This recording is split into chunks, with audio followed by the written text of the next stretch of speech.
Hello, welcome to the 7th video that we're producing on making a timber framed cider press, or the cheeky name for it is how to make cider with an axe.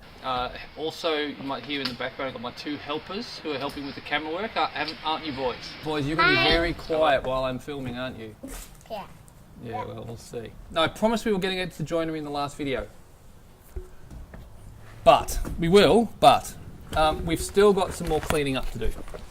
So, this is, they're still working on the beam. This is where the press floor is going to sit, on the bottom of the beam. But this surface here is going to be resting on the mortises that we're going to be cutting in the posts. And at the moment it's quite rough. It has got a few knots in that. Like I said in the last video, when I did the hewing for these posts, it was a few years ago, my skills weren't, well, they're not as good as they're much better now. So what we're going to do is clean this post up. And so if we get a bit of a close-up on it, that's quite rough. And this surface here and this surface here will be resting on the post. So we've got to have that nice and clean, so that the load from the press is evenly distributed from the beam to the post. So the best tools that I've got to dress that surface, to flatten it, are my scrub planes. Right, so you can see there these two scrub planes. The irons in the planes are quite they've got quite a radius, quite a curve, and that makes them really good at removing lots of wood really quickly. And for a job like this, that's what we're after. Say again. Why are you helping it? No, you're helping it. Yeah, well, I've got to dress it.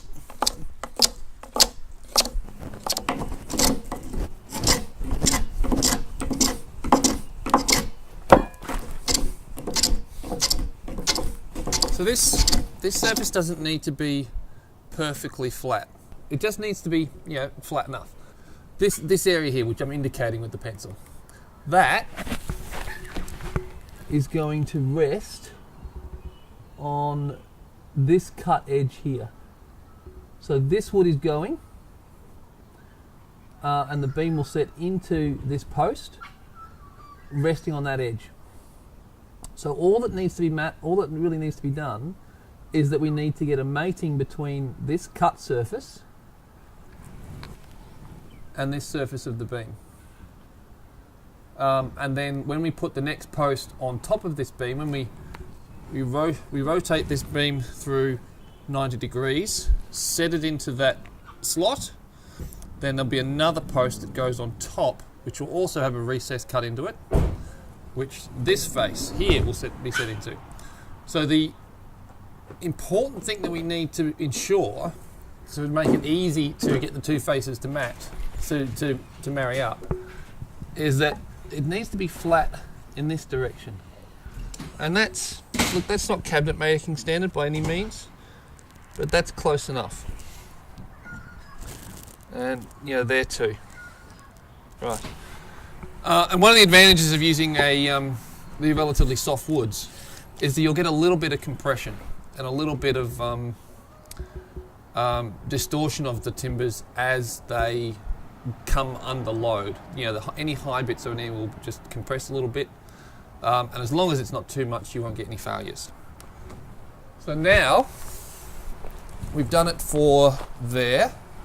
We need to do the same thing for here and here. Now here's a lot more work, because this was originally intended to be a post, and if you see how it gets much wider here towards this end, it was going to be what's called a jowled post, which is an English building technique, and I'll do other videos on that later when it comes to doing a building. So we're going to have to cut that down and remove quite a lot of material, and that's where we'll get back into some axe work. Alright. So, Hi, Daddy. hello, Annalise. Hi, baby, my bunny.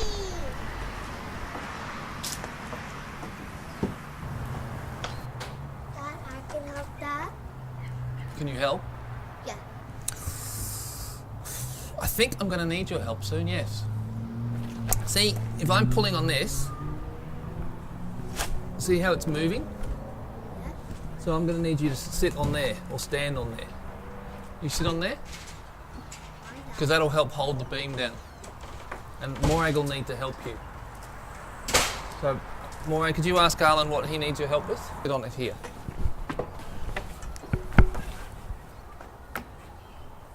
There, here. You ready? Yeah.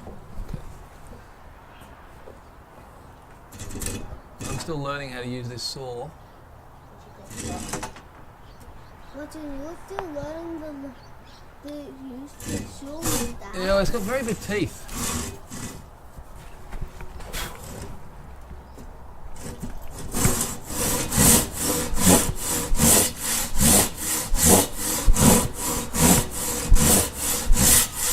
This is the this is the 650mm version of this saw. This one is so much more expensive for that extra 150mm that I almost didn't want to spend the extra money.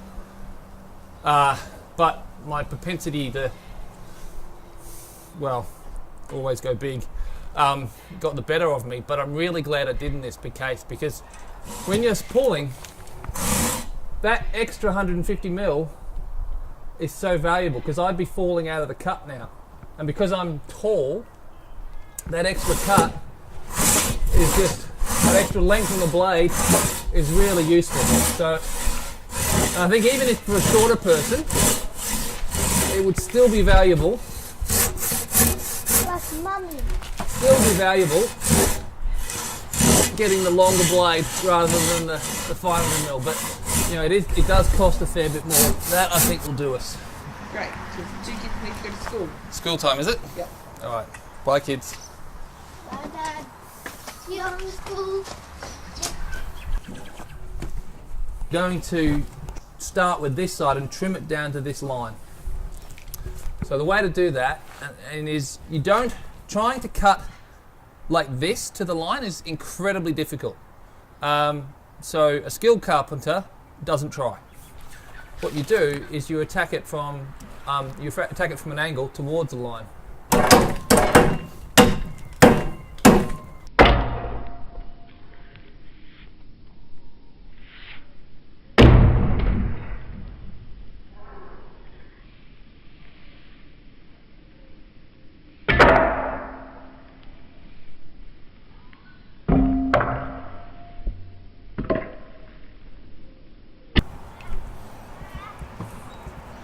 Okay, making sure we've positioned it so that the wood that we're hitting on the post is going to be waste wood, which we're going to be cutting out.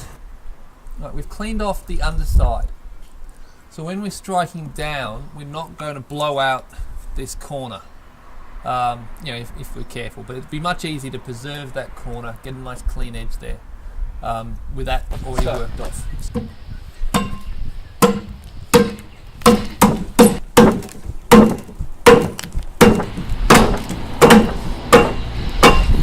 What we've got is a very sharp angle there. Coming back to this line, still got this nub on. So the next stage is come over the top.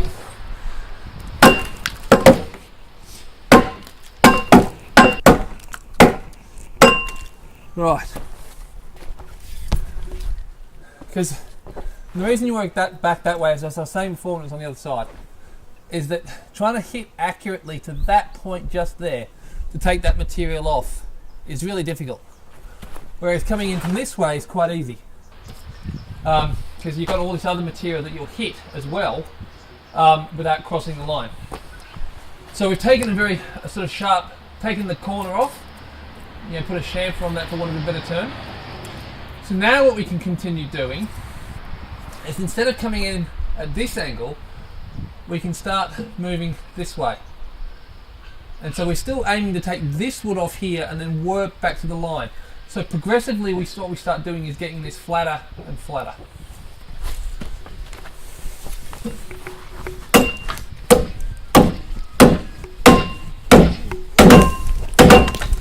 That's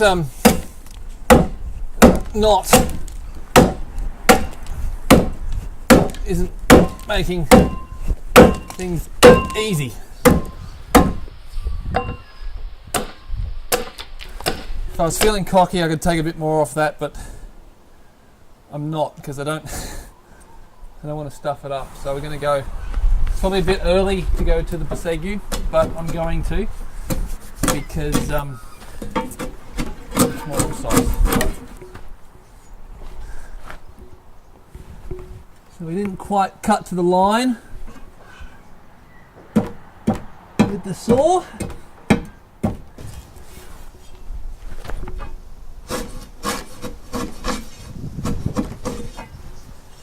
There we go. Come on.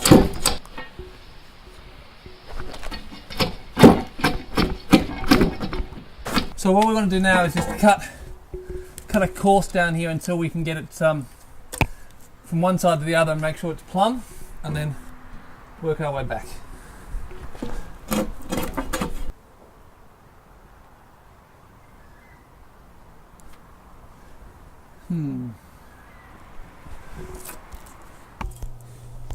Well, that is the beam side of the joints basically done. In the next video, we'll be Mark laying out and cutting the joints on the posts, and the pace of progress is really going to start picking up now. Well, partly because, well, you know, it's been a couple of weeks since I've done a video, and I haven't been sitting around. I just haven't had the time for the video editing.